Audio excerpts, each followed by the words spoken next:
भूपेंद्र सिंह हुड्डा जो पूर्व मुख्यमंत्री हैं, ये बोल रहा था कि मैं जाट पहले हूं मुख्यमंत्री बाद में। हालांकि कांग्रेस की पहचान रही है जात पात की राजनीति करने की, भाई भतीजावाद, क्षेत्रवाद, जातिवाद। वाईफाई नेटवर्क नहीं आता या वाईफाई नहीं है। छायाकार बंधुओं का बहुत बहुत स्वागत है इस प्रेस वार्ता में। आज की प्रेस वार्ता का जो विषय है, आपने स्वयं मीडिया के अंदर चलाया। कल भूपेंद्र सिंह हुड्डा जो पूर्व मुख्यमंत्री हैं, उनको एक लंबे समय के बाद अचानक ब्राह्मणों की याद आई।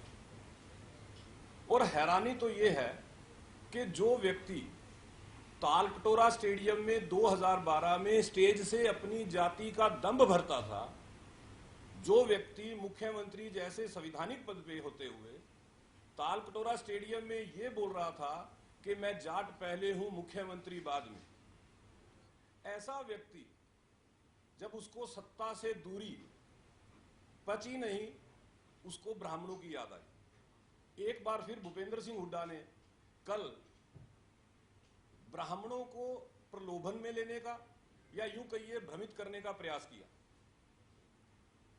हालांकि कांग्रेस की पहचान रही है जात पात की राजनीति करने की, भाई भतीजावाद, क्षेत्रवाद, जातिवाद।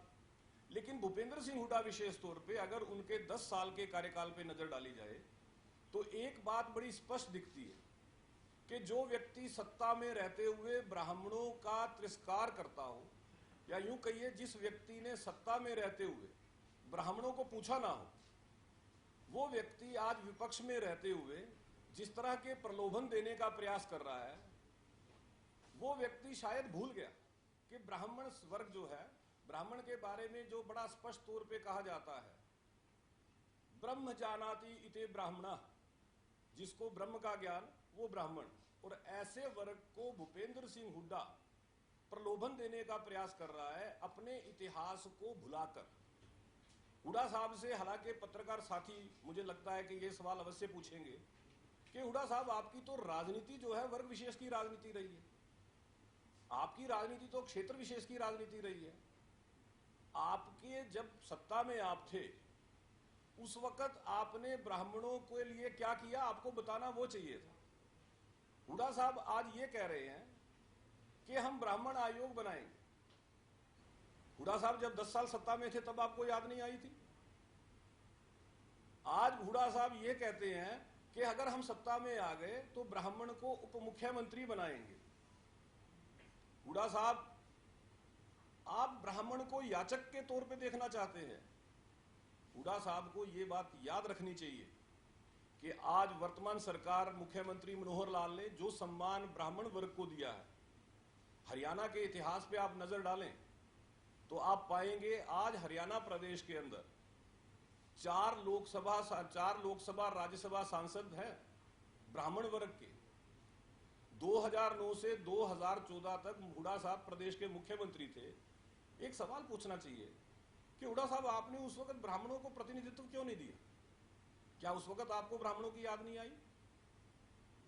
हुड्डा साहब से एक सवाल और पूछने वाला है कि जब ब्राह्मणों की जो मांग मुख्यमंत्री मनोहर लाल ने, जब करनाल के अंदर भगवान परशुराम महाकुंभ का आयोजन हुआ, जो सम्मान ब्राह्मण वर्ग को दिया और जो ब्राह्मण वर्ग ने मांगे मुख्यमंत्री मनोहर लाल के सामने रखी, और जिन मांगों को मुख्यमंत्री मनोहर लाल ने बहुत ही दरियादिली के साथ पूर्ण किया।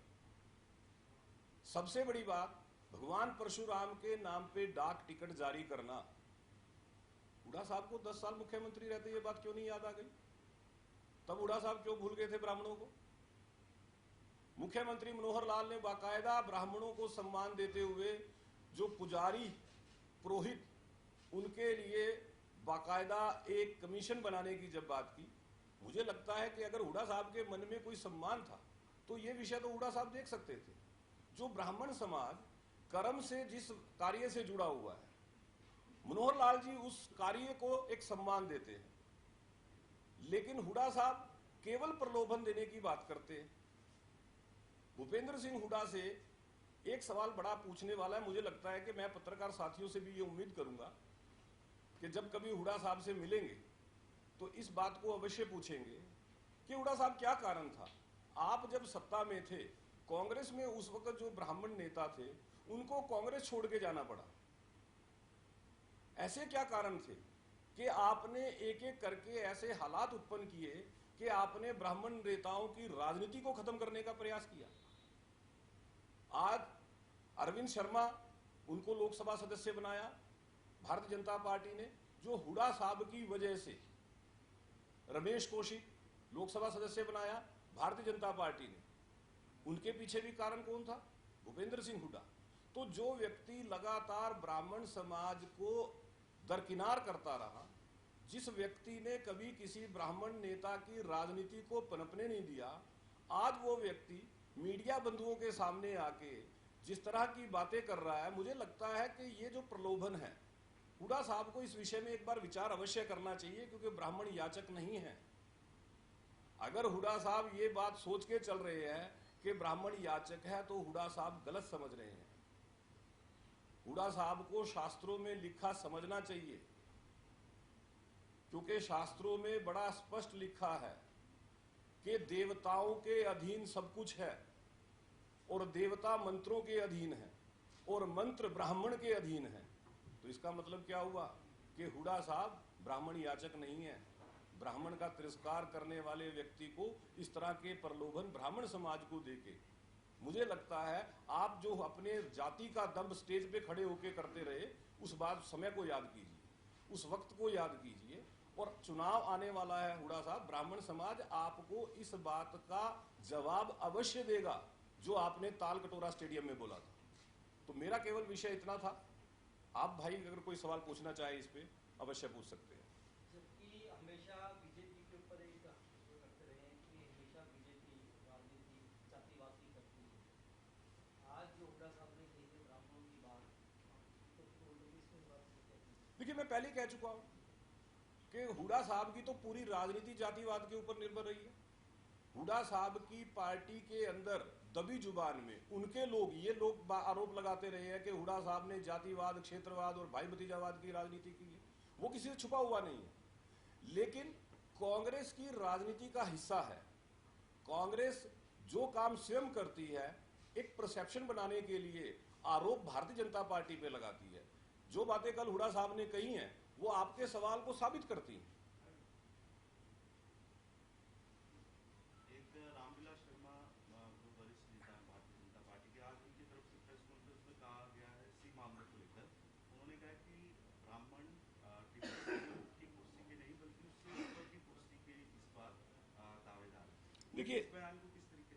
देखिए ऐसे अनिल जी, मैं तो पहले ही कहा, देवाधीनम जगत सर्वे मंत्राधीनमश्च देवता, ये मंत्रा ब्राह्मणाधीनम। तो इसका मतलब क्या है? जो मनोहर लाल जी कह रहे हैं वो बात तो हमारे शास्त्र भी कहते हैं, लेकिन विषय यहां पे ये नहीं है। विषय बड़ा स्पष्ट है कि जिन बातों का आज हुड्डा साहब उल्लेख कर रहे हैं, उनको सत्ता में रहते हुए वो बातें याद क्यों नहीं आई? अगर कैथल मेडिकल कॉलेज का नाम भगवान परशुराम पे रखा जाता है तो वो कौन रखता है? मुख्यमंत्री मनोहर लाल। पंचकुला का मैं उदाहरण देता हूं, हुड्डा साहब के कार्यकाल में ब्राह्मण समाज लगातार 10 साल ये प्रयास करता रहा कि एक चौक का नाम भगवान परशुराम के नाम पे रखा जाए। तब हुड्डा साहब को ब्राह्मणों की याद नहीं आई। वो कार्य कब होता है? जब मनोहर लाल जी प्रदेश के मुख्यमंत्री बन जाते हैं। करनाल के अंदर एक चौक का नाम ब्राह्मण समाज को सम्मान देते हुए भाई मतीदास, भाई सतीदास, उनके नाम पे रखा जाता है। कौन रखता है? मुख्यमंत्री मनोहर लाल। पहरावर की जमीन जिसके ऊपर कितनी राजनीति करने का प्रयास किया, वो जमीन ब्राह्मण समाज को कौन देता है? मुख्यमंत्री मनोहर लाल। मैं देता इसलिए शब्द प्रयोग कर रहा हूं क्योंकि उस जमीन की लीज का पीरियड बढ़ाते हैं मनोहर लाल जी, और जो पेनल्टी और ब्याज राशि ना जमा करवाने की वजह से जो गोड़ प्रचारणी सभा के ऊपर लगा था, उसको माफ करते हैं मुख्यमंत्री मनोहर लाल। मैं सुन रहा था हुड्डा साहब आर्थिक आरक्षण की बात कर रहे थे। हुड्डा साहब को जवाब देना चाहिए कि मुख्यमंत्री मनोहर लाल, हरियाणा प्रदेश के अंदर जो आर्थिक रूप से कमजोर वर्ग है उनको 10% का आरक्षण मिले, ये जब प्रावधान किया, उसके विरुद्ध कोर्ट में जो लोग गए वो आज हुड्डा साहब की गोद में बैठे हैं। हुड्डा साहब को बताना चाहिए प्रदेश को कि जिस बात की आप घोषणा कर रहे हो कि जब आप सत्ता में आओगे तो आर्थिक आधार पर आरक्षण का प्रावधान करोगे, जिसका प्रावधान मुख्यमंत्री मनोहर लाल पहले ही कर चुके थे।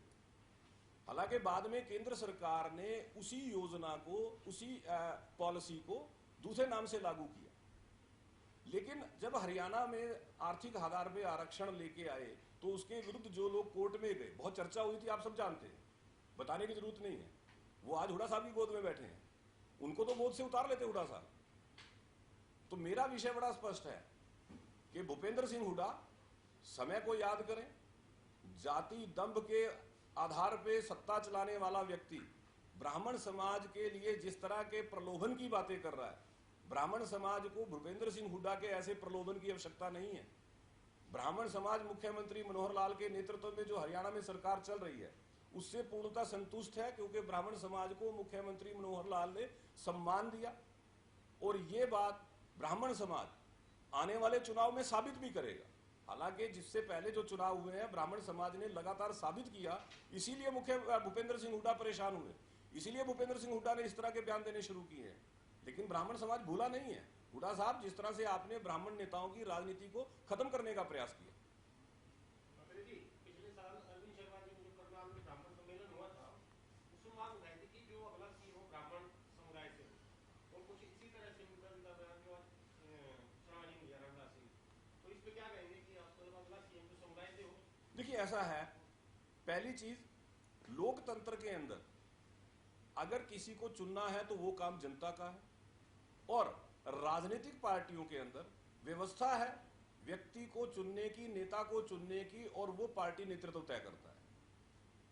अगर जो व्यवस्था के अंदर सिस्टम बना हुआ है, मुझे लगता है उस सिस्टम से बाहर जाके अगर हम कोई बात करते हैं उस बात के मायने खत्म हो जाते हैं। हमें हर चीज को सिस्टम में के बीच में रह के देखना है, उससे बाहर नहीं जा सकते आप।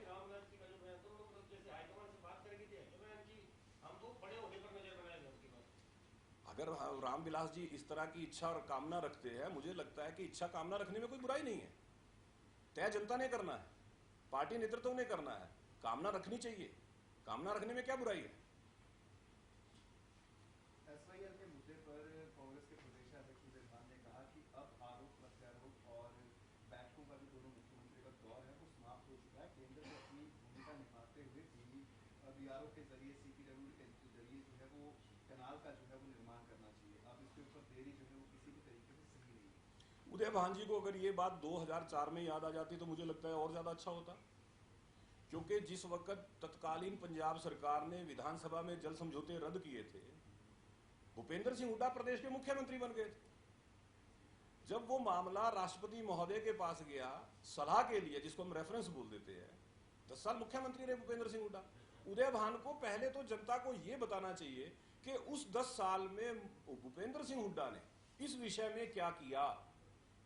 जो लोग सत्ता में रहते हुए 10 साल इस विषय पे सोते रहे, मैं आपको स्पष्ट कर दूं, मनोहर लाल जी जब प्रदेश के मुख्यमंत्री बनते हैं 2014 में, 2015 में केंद्र को चिट्ठी लिखकर मनोहर लाल जी आग्रह करते हैं कि सुप्रीम कोर्ट के अंदर अर्ली हियरिंग की याचिका लगा के इस विषय का हल जल्द से जल्द निकलवाया जाए, जिसके ऊपर संवैधानिक पीठ का गठन होता है, जो संवैधानिक पीठ 10 नवंबर 2016 को हरियाणा के हक की तस्दीक तीसरी बार करती है।